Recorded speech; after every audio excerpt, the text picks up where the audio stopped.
अस्सलाम वालेकुम प्यारे बच्चों, आज हम हरूफ तहज्जी में अपना नया हर्फ सीखेंगे।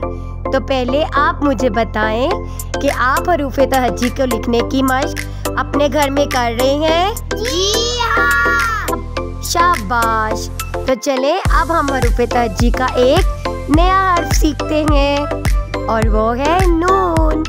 प्यारे बच्चों, आपने नून को पहले भी देखा हुआ है ना। ये सीन, शीन, स्वाद और द्वाद के बाद आता है और इसे हम नून गुन्ना कहते हैं। नून और नून गुन्ने में एक नुक्ते का फर्क होता है। नून लिखना बहुत ही आसान है। देखिए नून किसके जैसा लग रहा है? एक प्याले जैसा। तो चले अब हम देखते हैं कि नून क्या कर रहा है। अरे नून तो नींद पूरी कर रहा है। अरे बाहर तो एक नया दिन निकल आया है और नून ने अपनी नींद भी पूरी कर ली है और अब वो नींद से उठकर नहाने जा रहा है।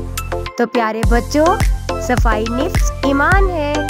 आप भी सुबह उठकर नहाएं, ब्रश करें, अपने बालों को कंघी करें। तो चले देखते हैं नहाने के बाद नून क्या करता है। अरे नहाने के बाद तो नून एक नाश्ते की टेबल पर आ गया है और यहाँ पे नाश्ते में उसे बहुत ही मज़े का नाश्ता मिला है। तो वो नाश्ता क्या है भाई? वो नाश्ता है नान और निहारी। नान और निहारी तो बहुत ही मज़े की होती है। प्यारे बच्चों, आप भी सुबह का नाश्ता ज़रूर किया करें। अल्लाह हाफिज़।